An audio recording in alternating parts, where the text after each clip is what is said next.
Yeah, so the 2020, I think, they finished in the Europa League sports. No. They just finished second. They finished second. Yeah. Yes, it was in the 21-22 season that they came sixth. Well, actually, you can just switch from here. Oh, yeah. Go on, do that. Yeah. So that means that but again, look at the points difference between them and City at that time. I think nobody came close to City. Massive, yeah. City was just demolishing everyone. But again, back to the club and the players, like as I was saying, the inconsistency in the managerial role and the players that have been there. Some of these players have seen 4 or 5 managers. They should be gone. That is actually a big problem. Like when you have to deal with so many managers. It also gives players power that they can do whatever, and if they are not performing, the manager leaves and they stay, and the next manager comes and they get rid of that manager, because this used to happen in Chelsea, right? And it used to happen with Arsenal too. Yeah. But I think Anthony is not Anthony. What's the striker name? Anthony Martial. Yeah, Rashford. Yeah, I think he's the only player who's been with all the managers. I mean, some of them have seen more than 2 managers. Too. They've seen more than 2 managers. Yeah. Then Lindelof. Lindelof is not a new player. He's not. Check, he's not a new player in Man United. Aaron Wan-Bissaka is not a new player in Man United. Harry Maguire is not a new player in Man United anymore. Do you think that if Harry Maguire was a Manchester City player, that Pep Guardiola would give him more than 2 seasons? He'll be gone long ago. That's the evolving that Manchester City is doing that no one else is doing. He's been playing since 2017. Lindelof. Yeah. 2017. How many years now? Almost 8. Yep. So he's seen managers come and go, and it's just that tells you why Man United has not really improved, because Lindelof should not be a Man United player. Harry Maguire, if the coach doesn't want him, he should be let go. He should be put on the transfer list and let him go. Sign all the players. Look at Manchester City, for example. Kyle Walker and John Stones, who used to be there. Michael Richards, that we see today as a pundit, used to play for Man City. He's gone. He's still 35 years. It's not like he can't play football anymore, but maybe because of injuries or decided to just retire, he's gone. Right? Kyle Walker is there, still doing it. But in the next 2 years, Kyle Walker will not be a Manchester City player. I think his extension was only 2 years. Yeah. But he will not be a first-team starter. No, he's never going to be. Now look at Ruben Diaz. Now look at John Stones. And then they have Akanji, and they have Ake, and they brought in Gaviador. They recently bought it. You know what this tells these older players there? Your time is getting close to a wind up here. Yes. Because these guys are going to replace you.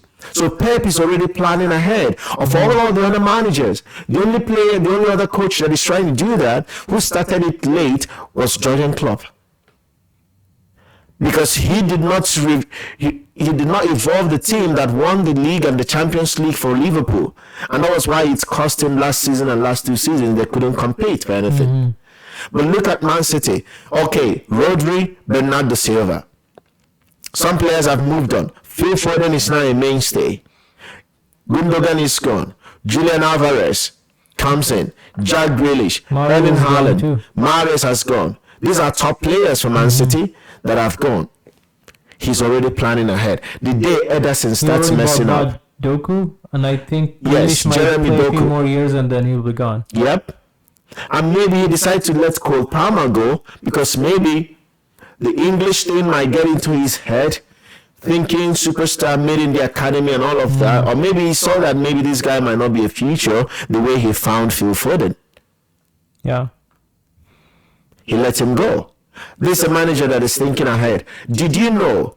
I was reading Sir Alex Ferguson's biography. He used to do this for Manchester United. That was why they were successful for a very long period of time. The moment they start getting into players' head, Beckham, off you go. You want to go? Do you know where they wanted to send Beckham to before? Barcelona. He was deciding where the player was going. But then later he went to Real Madrid. Right now, how it stands, I think if they get rid of all these players, then they're gonna have to start from. I think it's better to start from scratch. It has to be evolved. You have to evolve. You don't have to get rid of the whole set of players. We didn't talk about getting Casemiro. He's already I don't think Casemiro is old. He's old, and on top of that, I think Amrabat is also not as young. They shouldn't be buying. He can have 2-3 more seasons and he's gone. But again, if Amrabat does not have players that have the same energy that he has, he's going to wear down as quick as possible. That is true. Because this game is physical and is energetic, especially the Premier League. So if you look at the way Man City evolved, that's what Man United used to do.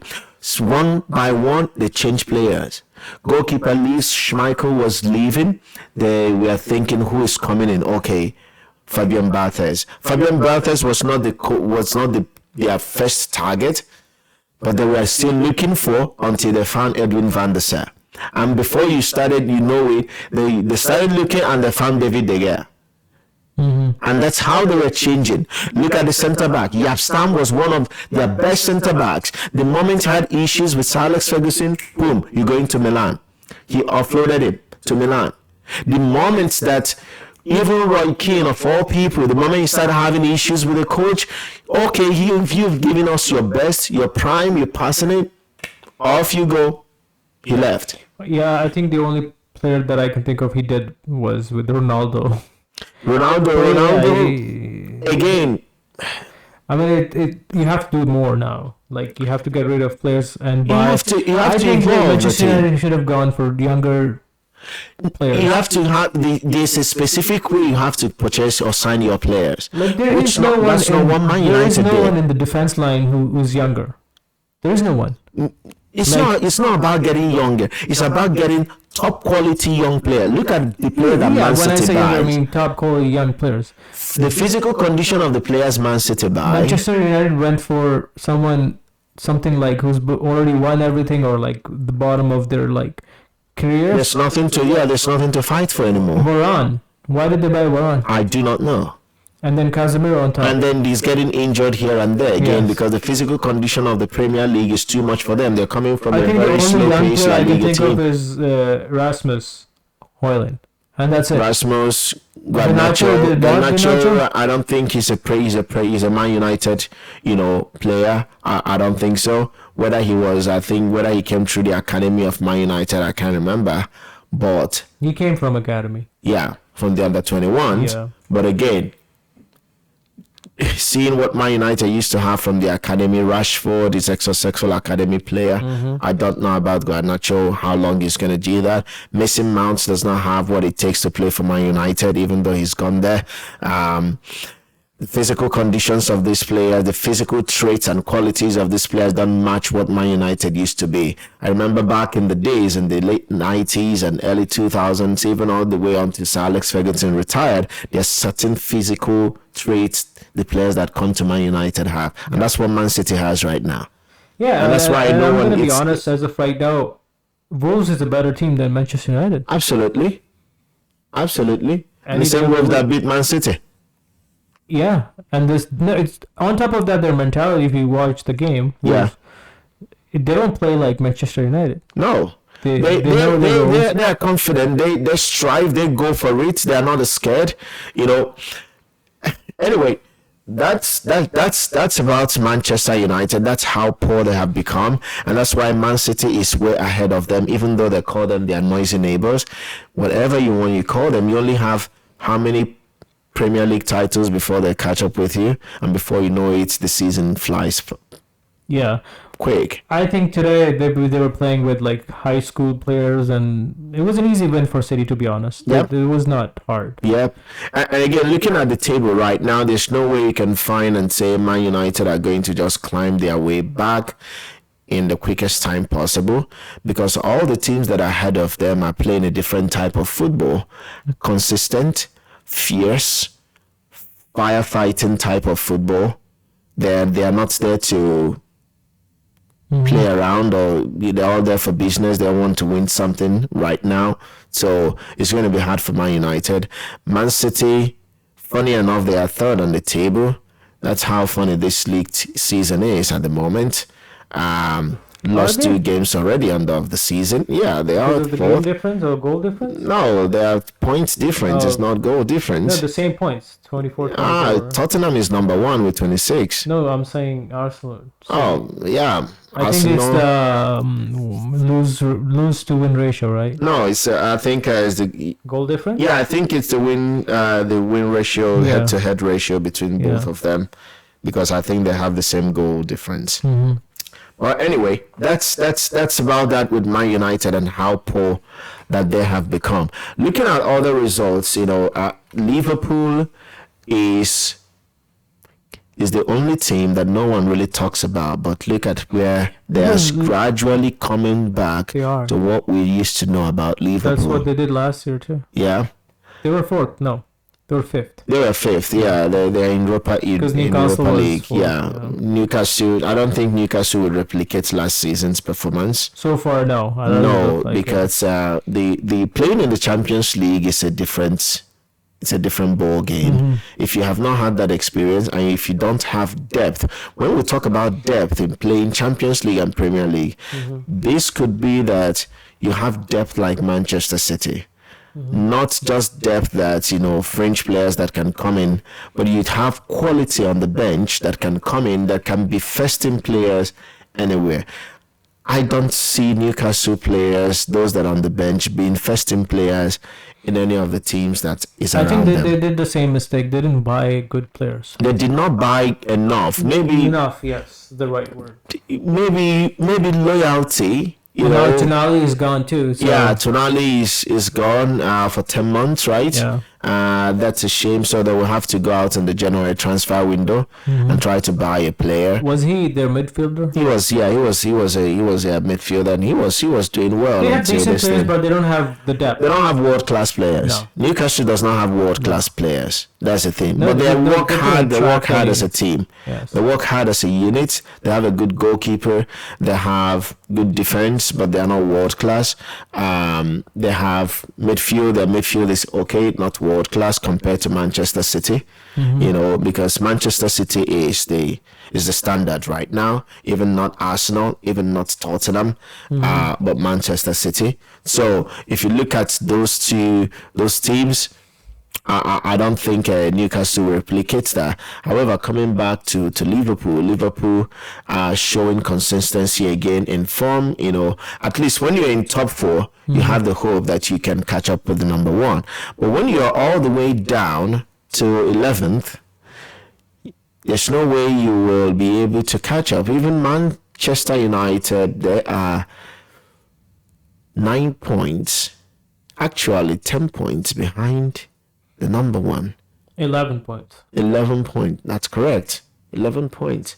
So that tells you how poor that they are.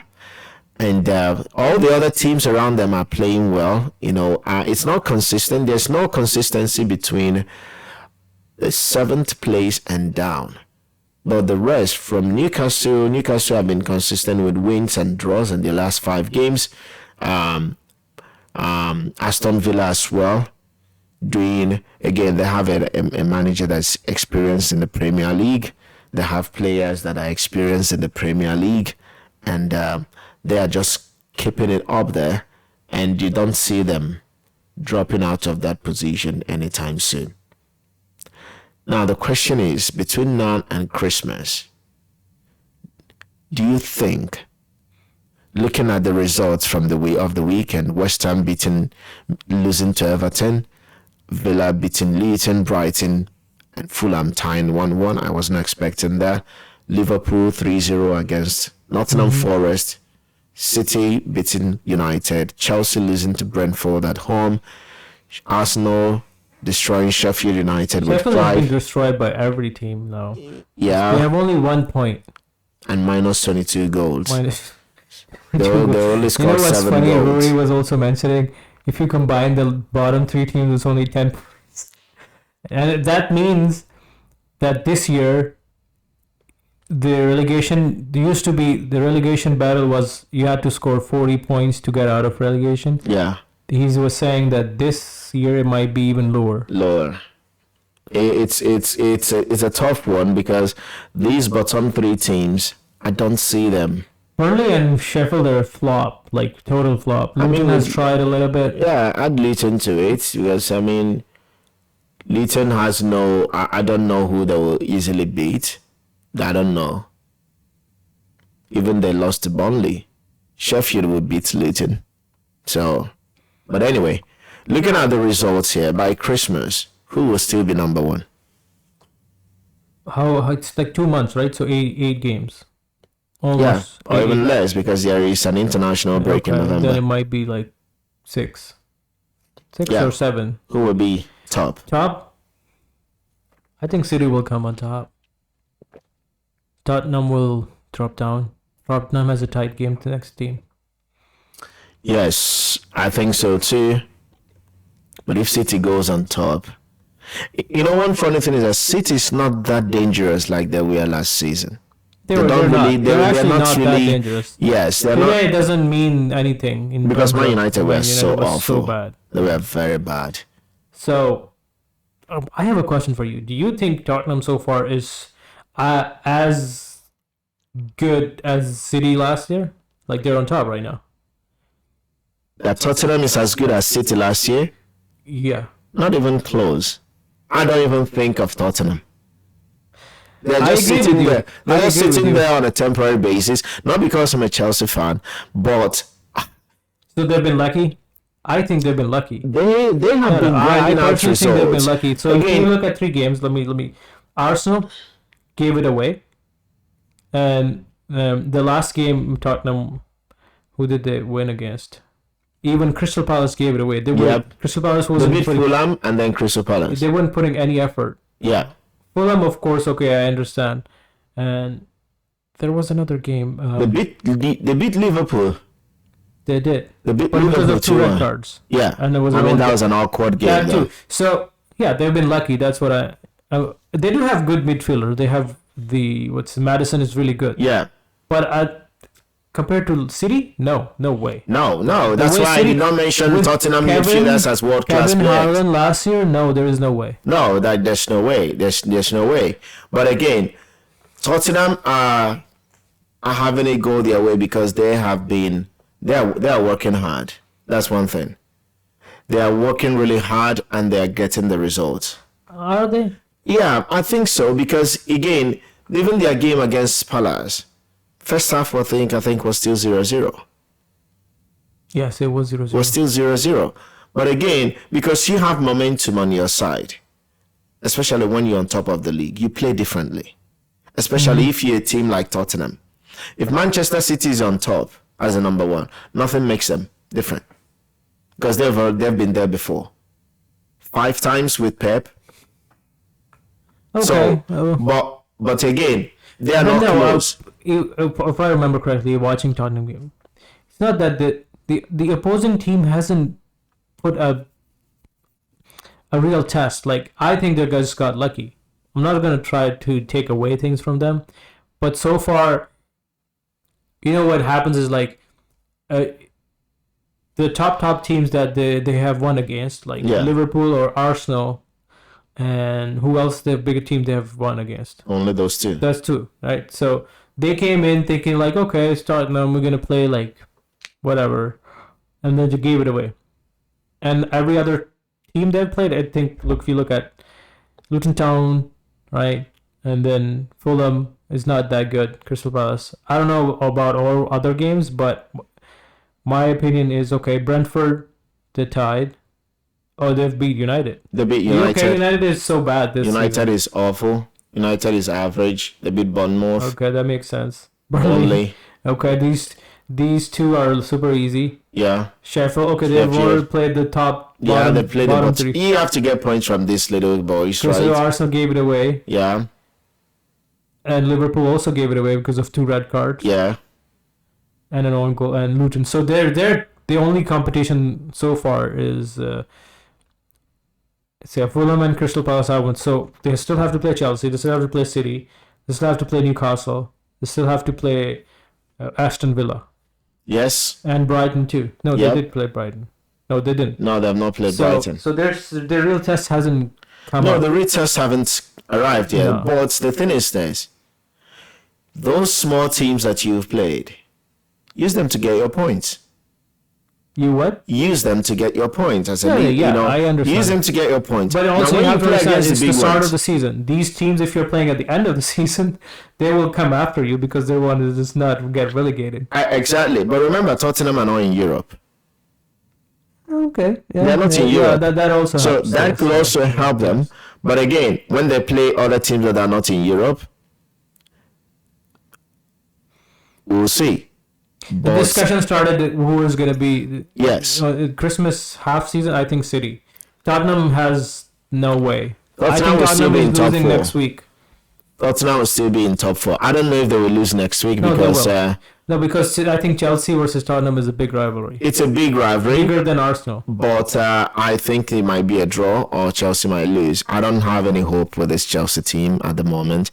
And I'm trying to avoid talking about it. Okay. Yeah, because it's a disgraceful team at the moment. They are like Manchester United going forward. A little bit better than United, but A little bit, but clueless in front of goal.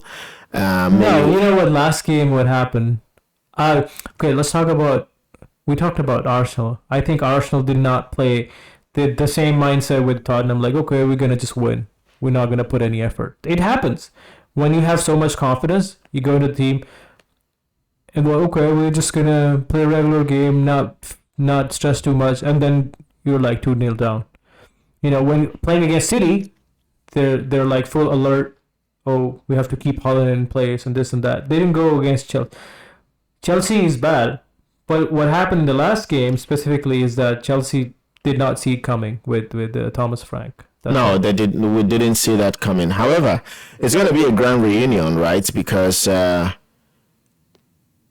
Pochettino will be playing against his former club, against his former employers, and Tottenham. And let's act him, Michael right? Levy, you know. Let's ask him, right? Yeah. Yeah. Yeah. So it's going to be a grand reunion, and then the rivalry between Chelsea and Tottenham. So I don't know.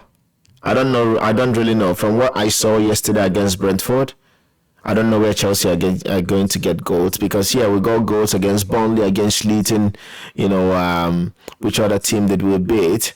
But when we play against the top sides, we just become clueless of what to do in front of goal.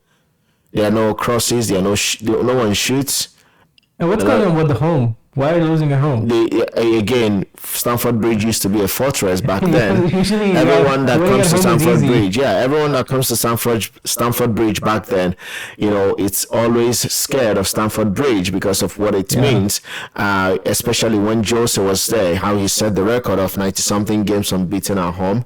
But right now, you can play Chelsea anywhere and you can beat them. Again, the players that we have, they're not good enough to be at Chelsea. They're not good enough to be Premier League players. I will always talk about the physical traits of players, what they look like physically. Chelsea players do not have what it means to win a 50-50 challenge. None of them. No. Just a couple. Maybe Reece James. Headers, no. Maybe Reece James. Maybe Disasi.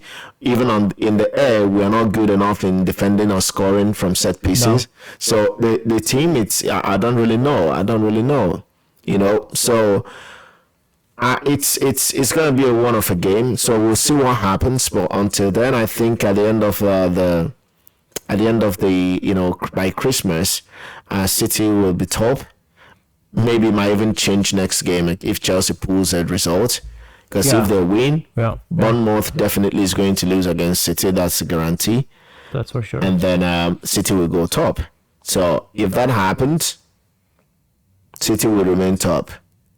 City will, and once City And once goes they top, go out top, then it's so then hard to bring them it becomes down. like impossible. It's hard to bring them And down. if City has like I think to bring City down, you have to have a combined 11 of Chelsea, Tottenham, Arsenal, Man United, Liverpool yes, to bring the it. best All stars against against I mean, again, Manchester we're talking about City. City this year. We're talking about they're not still playing the same with it. They were lethal last. Yeah. Last 2 years they were lethal. Yeah. They were like going. So now like small teams get like 5-0 4. They used to beat normal They're teams destroying people. 6-0 They were 7-0. just destroying everyone, but this time around is different. Anyway, yeah, let's see what happens next week as Tottenham plays Chelsea and Arsenal will play Newcastle, City plays Bournemouth, Liverpool will play Luton. Liverpool can still have the chance to go top if City and Tottenham don't get a result, or even Arsenal, because they're just 23 points, and when they play Luton, definitely they will be expecting to score a lot of goals to be able to close the gap, and the goal difference is not much, between all of these 4 teams, but yeah. Anyway, guys, if you are just tuning in, please don't forget to hit the like button, subscribe to this channel, help us spread the word, and we'll be looking forward to seeing you soon. Thank you very much. That's all we have for you now. Bye. Have a nice week.